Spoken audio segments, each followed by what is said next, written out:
สบายดีเด้อพี่น้องสบายดีเบิดสุขุสุขคนเนาะพอกันคือเก่าพอกันตอนแรงๆพี่น้องเอ้ยวันนี้ก็อยู่สวนข้าวโพดนั่นแหละก็อยู่สวนคือเก่าวันนี้ก็ลมก็แห้งรีมันอยู่สวนก็ยังมีลมคือเก่าไหมข้าวโพดนั่นลีพอกันอยู่สวนก็มีบางคนเพิ่นถามกันเข้ามาเนาะอยากรู้ว่าน้องหลีดฮอดบ่อนทำงานหรือยังมากับพ่อเพิ่นก็มาถามอยู่ว่าลูกสาวฮอดหรือบ่ทันฮอดหลายคนก็จะคู่ว่านะเพราะว่านางก็บ่เคยไปหลายคนก็เป็นห่วงเนาะ FC นางก็เป็นห่วงแบบว่านางไปแบบนี้เป็นจั่งใดล่าสุดก็คือติดต่อบ่ได้พี่น้องเอ้ยติดต่อบ่ได้โทรกับบ่มีวี่แววเลยบ่ฮู้ว่าไปฮอดหรือบ่ฮอดหรือว่าได้ไปหรือบ่ได้ไปก็เงียบเลยบ่ฮู้จักเลยว่าฮอดไสก็ยังพยายามติดต่ออยู่ก็เป็นห่วงหั่นแหละเนาะแม่น้ำก็ติดต่อหาอยู่บ่ได้พี่น้องล่าสุดบ่ได้ติดต่อบ่ได้พังไปเบิ่งหรือว่าบ่มีเน็ตบ่ขามไปไทยบ่ทันซื้อซิมใส่บ่หรือจังใดจังว่ากันเบิ่งอยู่ติดตามอยู่ว่าขั้นขามไปก็แม่นได้ใส่เน็ตก็อาจจะได้เล่นเน็ตเล่นยังเล่นเฟซบุ๊กยังอยู่แต่นี่เงียบเลยแม่เงียบเลยบ่ฮู้ติดต่อจะสิติดต่อทางใดวะนี่คนไปกับคนที่ไปนำกับบ่ฮู้จักเลยว่าเขานี่บ่มีเฟซเขานะเขาไปกันต่อแก๊งวัยรุ่นมีต่อแก๊งวัยรุ่นแก๊งวัยรุ่นกระดาเป็นห่วงอยู่ได้แหละมีแก๊งวัยรุ่นมีผู้หญิงผู้ชายนะมันปกติแล้วเนาะของแก๊งวัยรุ่นเขาหมู่เขาแหละแต่ว่าทีมนี้มีแต่ทีมวัยรุ่นนะทีมหมู่เขาแหละแต่เฮาบ่ฮู้ว่าฮอดหรือบ่ฮอดลักๆว่าฮอดหรือบ่ฮอดนั่นแหละก็พากันติดต่อหาทุกๆนั่นแหละว่าฮอดบ่หรือว่าจังไดเพราะว่าพ่อใหญ่อ้อยก็ติดต่อให้คอได้เด้อเราอะคือเงียบแท้ลูกสาวกันมาถามว่าเช้านี้ลีดฮอดแล้วบ่บอกทำงานนะสิติดต่อหาอยู่ว่าเป็นอะไรก็แต่ว่าตอนนี้ยังบ่ทันเห็นเล่นบ่ทันเห็นเล่นเน็ตเห็นเล่นยังเลยว่ะไปแบบบ่มีผู้ใหญ่มันก็อยากลำบากแน่เลยลำบากอะไรลำบากน้ำพอ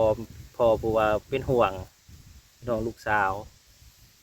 คือจุ๊บเฮาก็เป็นห่วงอยู่เพราะว่าบ่เคยนางบ่เคยไปจักเทื่อแต่ว่าถามว่าไปได้บ่ว่ากับหมู่น่ะไปได้บ่ไว้ใจได้บ่กับคนในบ้านนั่นแหละไว้ใจกันได้บ่เขาพาไปฮอดอยู่บ่มีงานแท้บ่หรือจังไดว่ามายืมเงินไปเลยยันเอาเงินไปเล่นทางอื่นนั่นเด้จะติดต่อเบิ่งแต่ว่ายังเงียบอยู่พี่น้องเอ้ยก็ยังเงียบอยู่ก็รอฟังไปว่าสิเป็นอะไร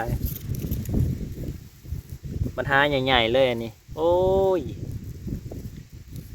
คนบ่เคยไปเนาะจากสิไปหอดใสมันเป็นลมๆแล้วนี่นะขามบ่ได้ขี่เรือขามบ่ได้นั่งเรือยาวขามบ่ได้เพราะมันเป็นคืนลูกใหญ่เลยได้นี่เป็นแบบแต่ว่าว่านนี่คือว่าคันเขาขามได้เขาขามแล้วก็คือว่าดีเพราะว่ามันบ่มีลมว่านนี่นะมันเป็นคึมแต่ว่าคันลมนั่นนี่โอ้ยอันตรายแห้งคันลมเลยนะ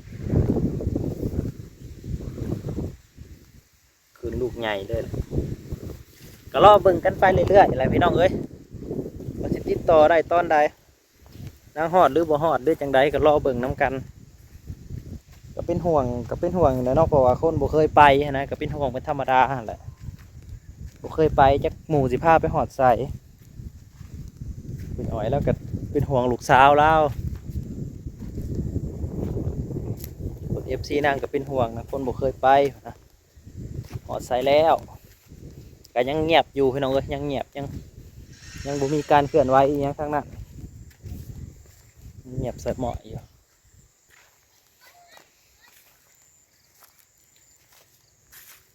การไปทำงานก็คือว่าหั่นแหละคันไปกับผู้ใหญ่มันก็สีไข่แน่ว่าเด็กหน่อยไปนำกันนี่จิจักสิเป็นอะไรไปกะอันเห็นงานบ่ผ่านก็สิมีเงินกลับมาอยู่บ่บัดเราไปกับผู้ใหญ่เนี่ยว่าเขาก็แนะนำดีดูแลสอนงานนั่นนู่นนี่ก็คือสิอย่างนั้นถ้าถือเจ้านายดีก็ถือว่าดีไปพี่น้องอันถือบ่งบ่ดีได้ซะก็รอเบิ่งตามดวง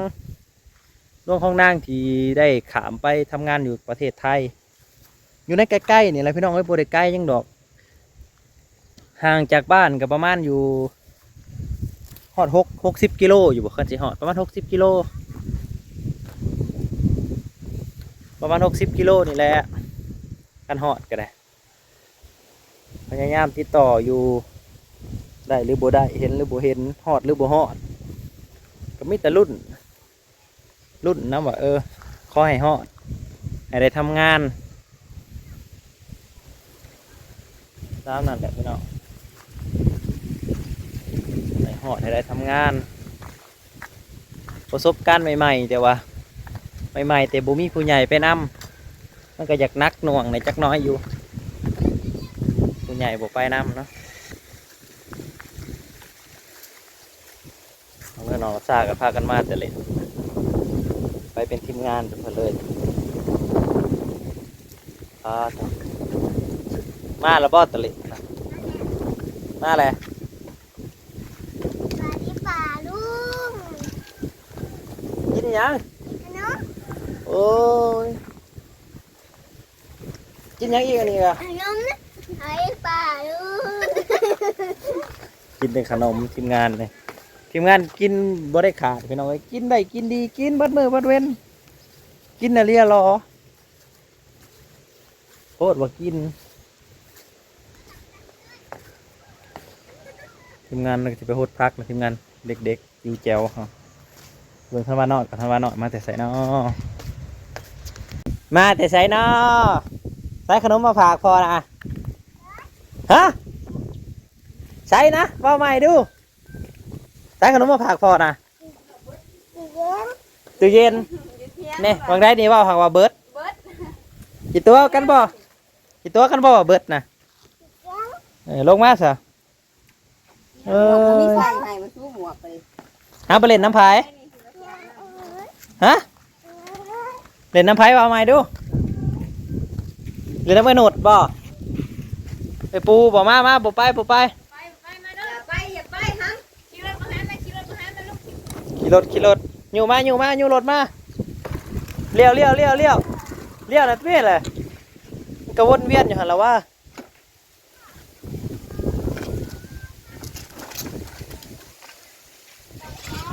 สร้างเมื่อแล้วบ่ตอนขึ้นเมื่อนะ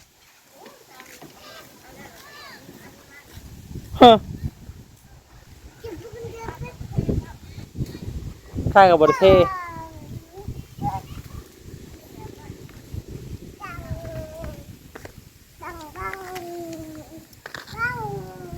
ตั้งบ้างยังอีล่ะ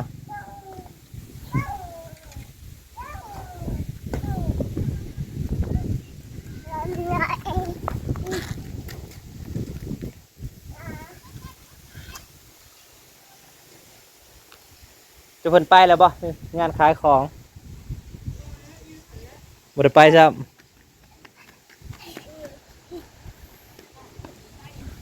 อย่าเฮ็ดติลูกเต้าสิแตก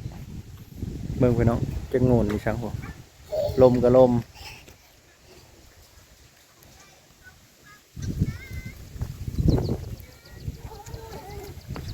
โอ้ทำไงติดต่อบ่ได้เลยเงียบกิ๊บเงียบเลย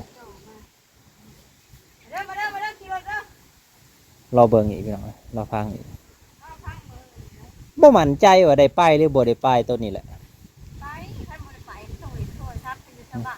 จักแล้วจักไปใส่ไปกัน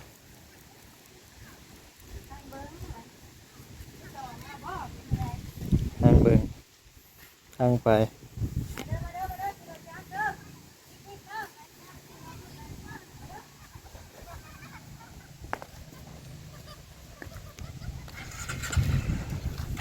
นั่นแล่นแล้ว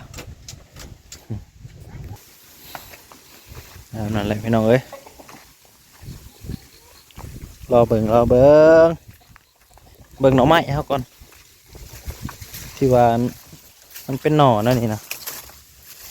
มันเป็นหน่อนั่นนี่แหละเหมือนมันมีหน่อมันอยู่นะนี่เป็นสิบมี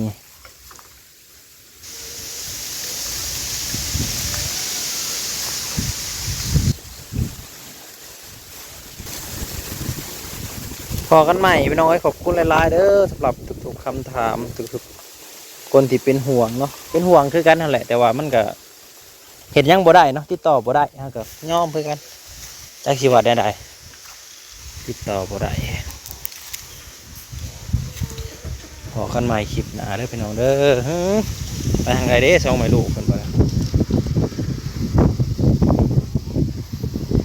กอดแอลดีๆเด้อเอ้ากดแอลตะปอดอยู่โอ้ยตกซะเนาะ